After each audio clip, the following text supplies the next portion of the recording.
Les travaux des Assises nationales se sont ouverts ce samedi 25 mai 2024 à Ouagadougou. Cet événement rassemble de nombreux participants issus des diverses composantes des forces vives. La cérémonie d'ouverture a été présidée par le président de l'Assemblée législative de transition, Dr Ousmane Bougouma, en présence de plusieurs membres du gouvernement.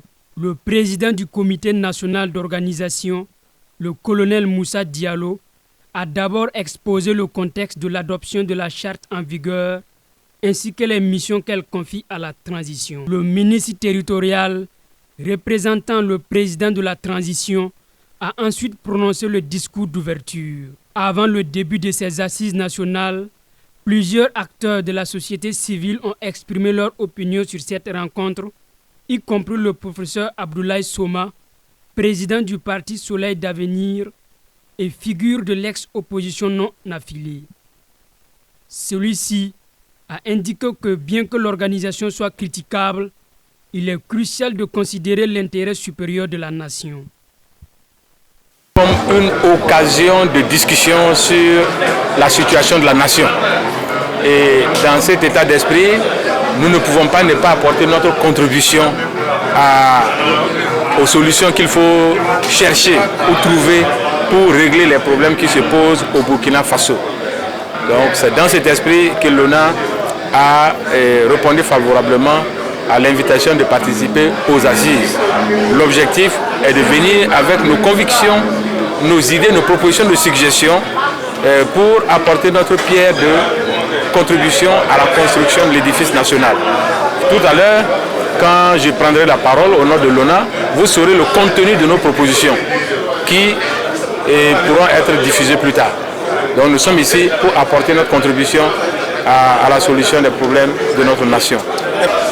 Je suis là pour les assises, en tout cas qu'on puisse vraiment parler le même langage pour prolonger en tout cas le mandat des capitaines, parce que la guerre n'est pas finie.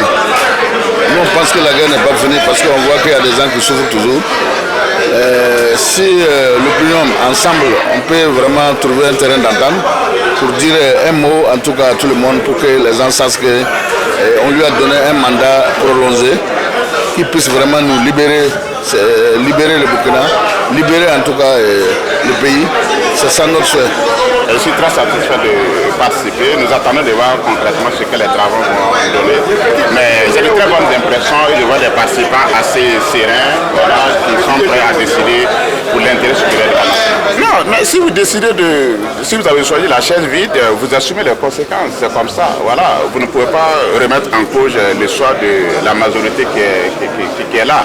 Beaucoup de structures sont représentées, toutes les composantes des forces vives. Maintenant, s'il y a des structures qui ont décidé de ne pas participer, je crois que ces structures aussi vont assumer. Mais remettre en cause les décisions, je ne crois pas. Les travaux se déroulent à huis clos, dans un cadre de grande discrétion. La presse est conviée à la présentation des conclusions prévues en principe pour demain dimanche. Pour rappel, la durée de la transition en cours au Burkina Faso arrive à échéance le 1er juillet 2024.